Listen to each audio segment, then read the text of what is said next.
everyone, it's Ash here and welcome back to my channel. So today I'm going to be doing a slightly different video to some of the videos I've done so far here, and this video is going to be just about those days. I know we all have them, whether you have kids or whether you don't have kids, we all have those days. And the days that I'm talking about are the ones where, you know, everything seems to be going wrong and you just get really easily overwhelmed with everything that's happening.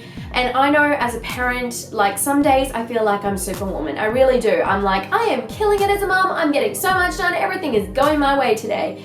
And then on other days, I'm like, I am so bad at this. I can't do anything right. I really struggle on some days, and I think everybody does. And it's not just a parenting thing. Like, I have plenty of friends who don't have kids who often find themselves in a position where they're questioning whether they really like the workplace that they're in and whether or not they really want to be there, or if they're unhappy in a relationship and feeling like they should move on from that, or something as small as looking at everybody else around you and seeing them achieve their goals and feeling like you're not really achieving yours. So I figured I would just share a couple of ideas with you guys on how to combat days like those, how to make yourself feel a little bit better, and how to empower yourself just to sort of get back into it and to realize that tomorrow is another day, and just because you've had one bad day or you're in one bad situation at a particular point in your life doesn't mean you can't move past that eventually and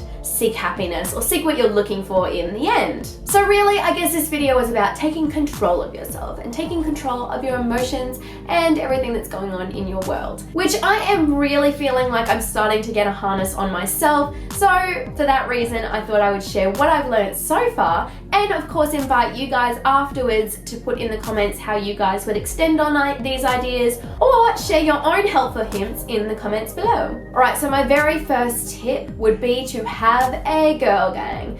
Now, I know everyone out there may not be a girl, you might be a boy, you can have a girl gang. Or if you're the kind of girl that doesn't love having girls around you, find yourself a boy gang. Just find yourself a gang of like-minded people, really. I am the kind of person that I feel like I get along really well with girls, and I also get along really well with guys as well. But for the situation that I'm in with my life at the moment, I find it most beneficial to have a gang of other people around my age who have children as well, because I really do understand what I go through on a day-to-day basis, and they can relate to it as well. So when I go to them, I can sort of talk to them about things that interest me, but then when you do have an issue that you want to discuss, you can talk to them about it and they might be able to give you helpful advice from their experience, or even just provide a little shoulder to cry on from time to time. I feel like everybody needs that, and to have a little group of people to help you with that is always very nice. But you do have to remember, when you are doing this, do not compare yourself with your girl gang or your mom gang, your mom squad, whoever you hang out with. Don't compare yourself with them. It's very, very hard, and I know I've been guilty of doing it, but you really have to try not to, because you need to remember that everybody is different. Everybody's situation is different. So what might work for one person and one family may not work for you, and what works for you may not work for them. Likewise, if you see someone who is really, really good at something, like for example, they're really good at handling the newborn stage, and you're like, how does she do it? Like, she's such a natural mom. I'm not a natural mom. I can't handle this. But then you might be really good at the toddler stage, and she might not be really good at the toddler stage. Do you know what I mean? Like, everybody has their own skill sets, and you need to remember that you are your own person, and what works for you will be different to what works for everyone else. You also want to make sure that you don't have any shame. I have struggled at times to sort of open up to people when I'm having a hard time, because you don't want to burden people, or you know, you're worried that people will look at you differently. It's good to just let it all out, I find. Just talk about how you feel, because you might surprise yourself. You might find that the person you are speaking to has the exact same thing going on in their life, and they can completely relate to you. Just don't be afraid to be vulnerable. There's no shame in talking about how you feel. Now, as an extension of not comparing yourself to your girl gang, you also want to make sure that you don't compare yourself to anybody else on social media. Social media is the worst for making you feel beneath yourself. It's starting to become a little bit of a cliche, But social media is highlight reels. You have to remember that, you guys. But when it comes to Instagram and Snapchat, it's all about like, oh, look what amazing thing is happening to me today, which is great. I love to use it to share special moments in your life. But as a viewer of that kind of content, you need to remember that it isn't the entire picture. I'm really not a fan of Facebook mummy groups. Because while the idea is amazing, like I was just saying how great it is to have a mummy group, but the ones on Facebook seem to be so mean because everyone is behind their little keyboards and they don't know the people that they're interacting with personally, so they don't know all the good aspects of that person and they're very quick to pick out all the negative aspects of a person. So I just feel like it's a place where people guilt each other and bully each other, and it's not fun.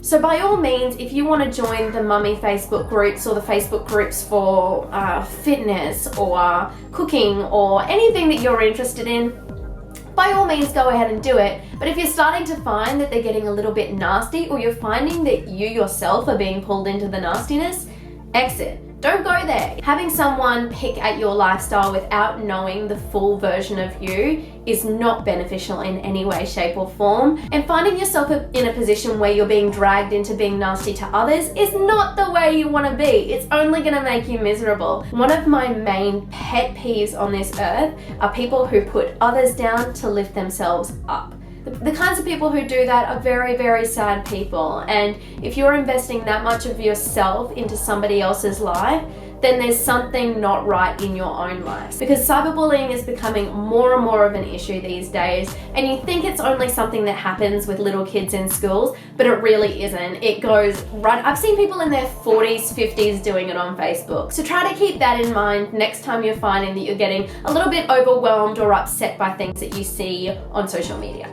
The next tip is to develop your own style in life.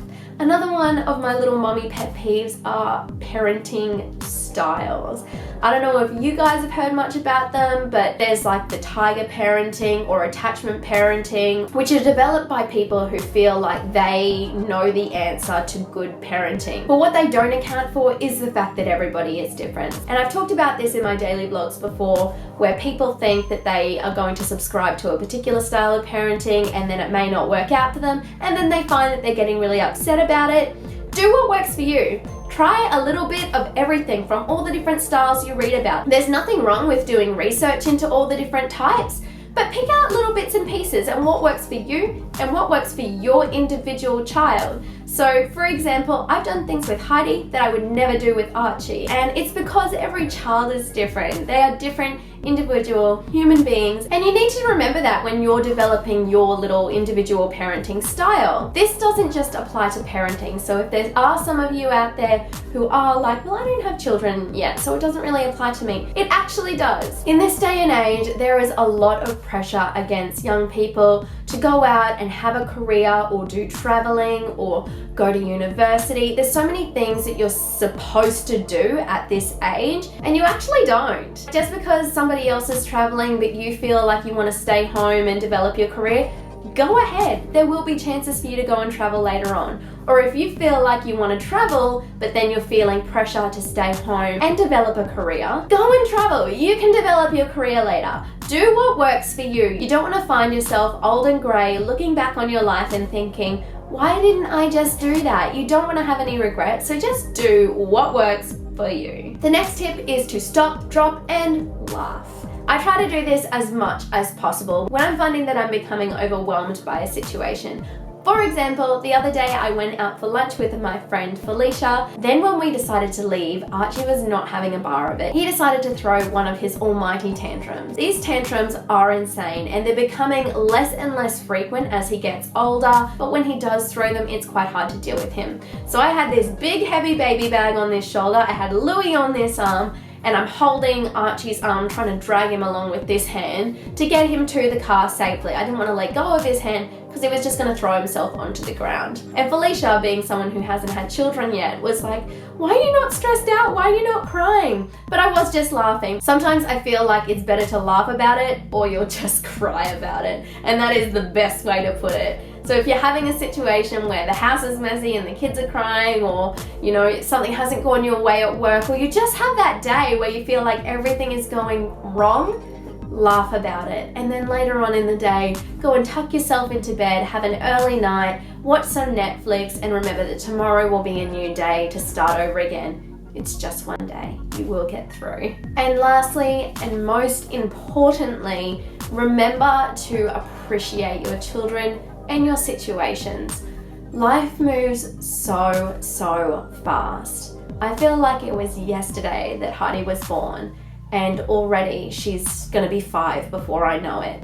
And if 5 years can go that fast, then who's to say that the next 5 years won't go that fast? And I will have all 3 of my children in school. All of a sudden, I won't be the center of their world anymore. So it's important to remember that. And not just when you have kids. Look at your life the way it is now, the job that you are so fortunate to have, because there are so many people out there who would fight for your job, or the overseas trip that you're currently on, where things aren't going exactly the way you planned, but you're still getting to see this amazing new landscape. It's important to take a step back and look at everything. To look into your child's eyes, look at their tiny little nose, their little chin, the way their hair curls at the ends, the way they laugh, the way they play, and remember it, because there will come a day where this time will be gone. In 50 years' time, you're not gonna look back on the stress, you're gonna look back on the beautiful things. So that is something that I have really been trying to do lately. And I've really found that it has helped me to not become overwhelmed on days that you would typically find overwhelming, and just enjoy them for what they are. Anyway, I want to thank you guys so much for watching this video. Give it a thumbs up if you liked it. Subscribe if you are new. I want to hear from you guys if you have any other tips down in the comments below. And while you're at it, start a conversation with each other. I love it when I can see my subscribers interacting with each other on topics like these. And other than that, I'll see you guys all for my next video. Bye!